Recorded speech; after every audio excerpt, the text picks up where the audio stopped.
Hey guys, this is going to be my first official video with my new camera, and doing a little project here on the refrigerator. I just got this part in. This is the defrost limit switch, aka it's a thermostat. For what it does is it senses when the evaporator coils in the freezer get iced up. That's what we've been having problems with in this refrigerator, was the coils got totally freaking iced up. So I'm just gonna figure, you gotta do this anyway, so I figured I'd just make a video of doing it and kind of show you the steps in case you ever had to do it. So let's get started. First we're gonna take everything out of the freezer. Hey guys, we're out here in the shop. I'm just doing some major radio work here.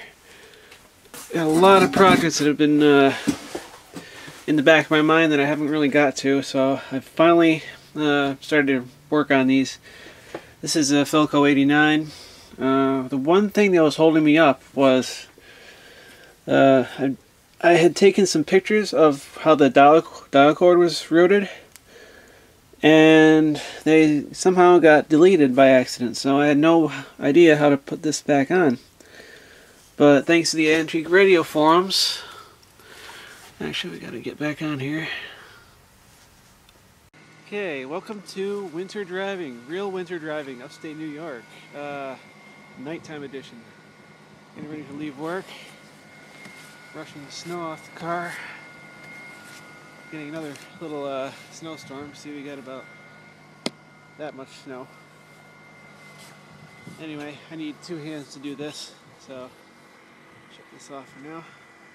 Okay, now that we got all the food out, we need to take the ice maker out, and bolts for it are up there, so we're just going to take that out. And some asshole is texting me. And the plug for the ice maker is right here. Let's take this off. I kind of broke it last time I had this off, but it won't come out of this hole. There. This is a Kenmore refrigerator, by the way.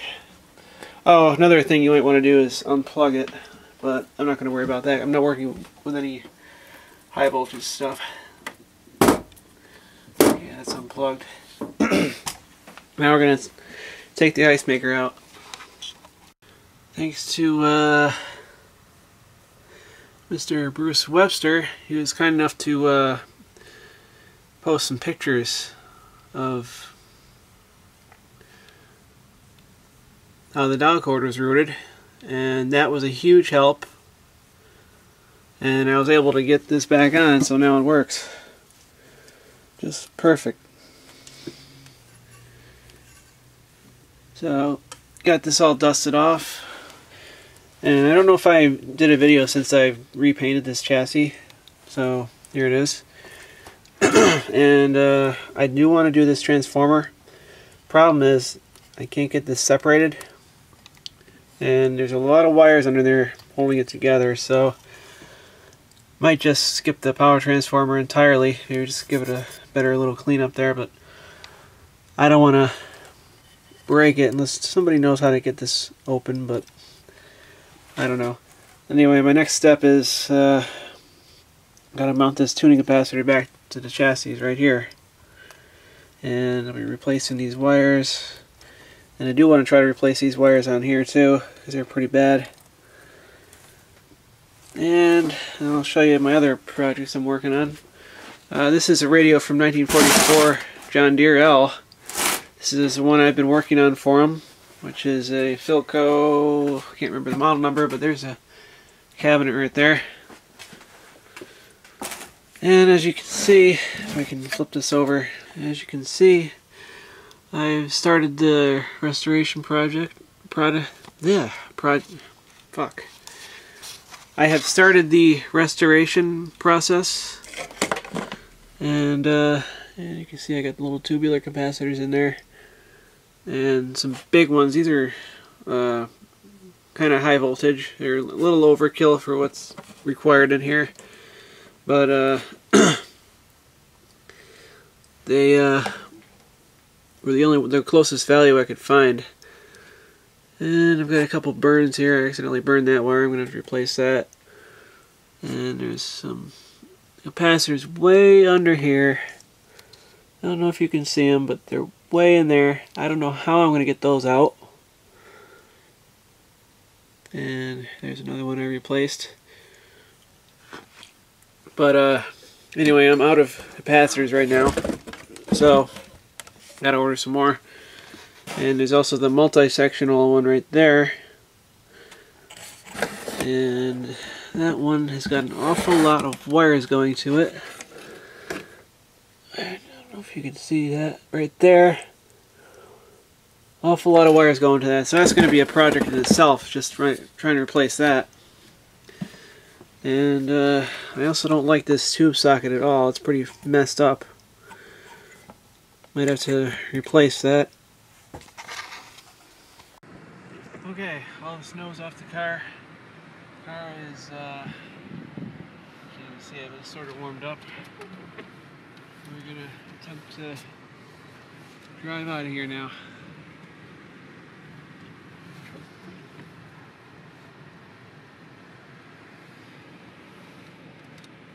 Turn my lights on. Okay, this should be pretty interesting. Okay, the ice maker is free, and somebody just texted me again. And be careful when you take these out, because if this thing is in defrost mode, this part right here will be very, very hot. So you don't want to touch that. That's the defroster thing for melting the ice just enough so the motor can push it out. Alright, anyway, now that we got the ice maker out, we're going to get this shelf out.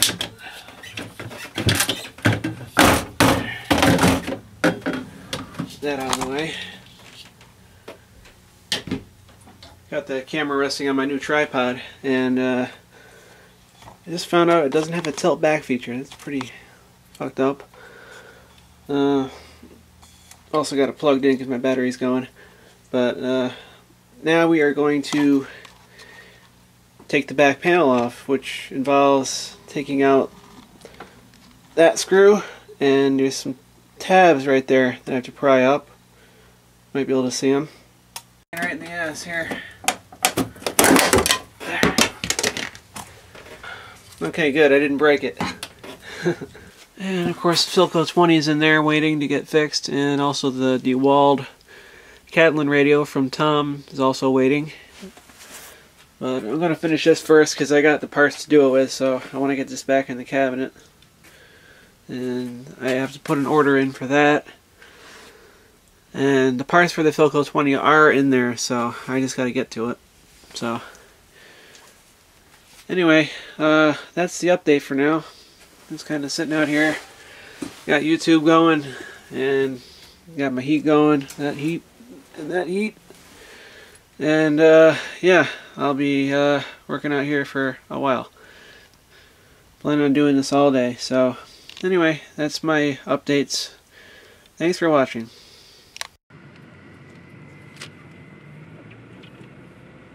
No traction. No traction. Okay, now we got traction.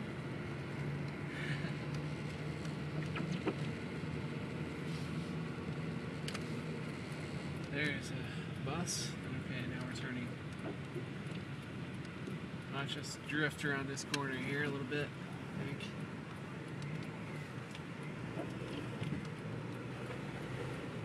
Drifting, drifting. Okay. Still don't quite have traction yet. Okay. Now we got a little traction. Yep, if you thought daytime snow driving was interesting, wait till you see nighttime. This is pretty interesting too.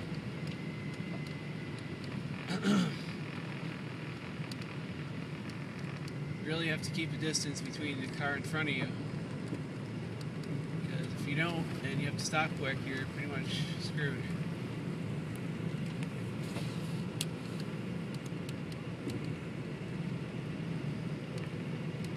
Okay, we just got these tabs off, and as you can see, the evaporator has begun to ice up again.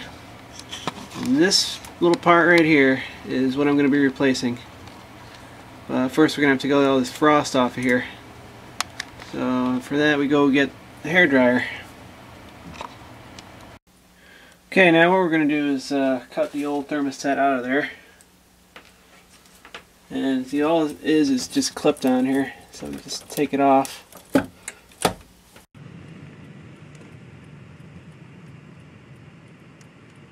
As long as you apply some light brake pressure, it doesn't skid. So get going again.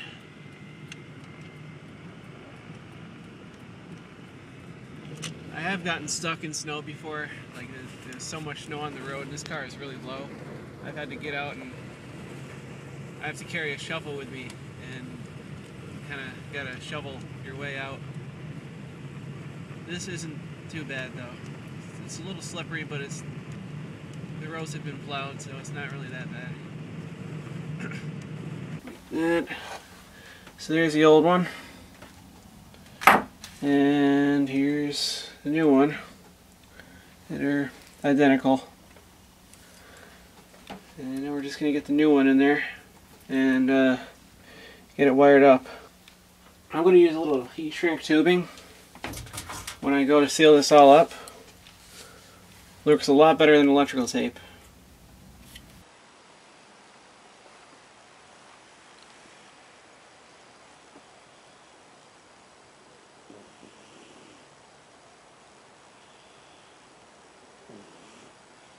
Oh, good morning. Okay, so now we're ready to solder these wires in here.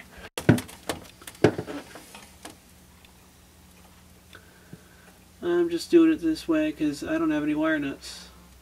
It's kind of hard to do this when it's floating in the air and I got nobody holding it.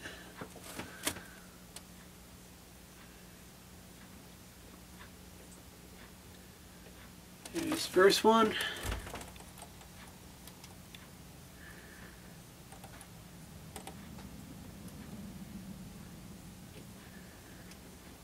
Here's the second one.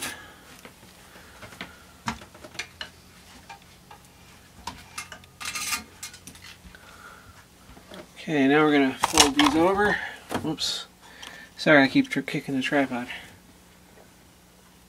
Get this heat shrink over it. Like that. Fold that over. Heat shrink. Now here comes the fun part. What kind of idiot park like this? We're going to use this heat gun and contract the heat shrink stuff.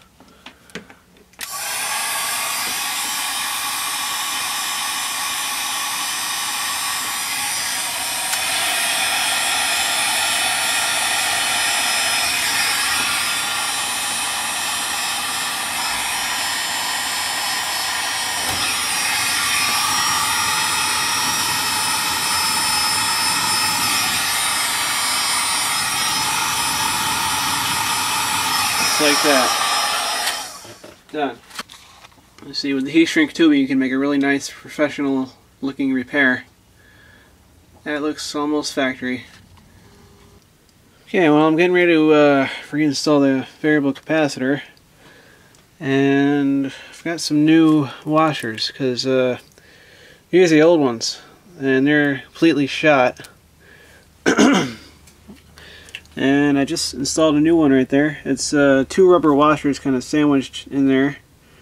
And I just realized when I went to buy these, I only bought 3 when I should have bought 6. So I'm going to have to go back to the hardware store and get a few more of these. And I also soldered some new wires here. These are going to one of those Bakelite block capacitors underneath there. And here's the old one. My previous repair job, I just soldered a wire, which is this right here, to the Bakelite capacitor, and then kind of spliced it into these 2 old wires that were going to tuning capacitor, but I figured it would look a lot nicer if I had some new wires on there. So I think that'll be a lot better, and I'm gonna replace these also once I get this in here, because I've been in here for a couple hours now, just slowly working on this. Finally got to the point where I'm gonna mount the tuning capacitor back up.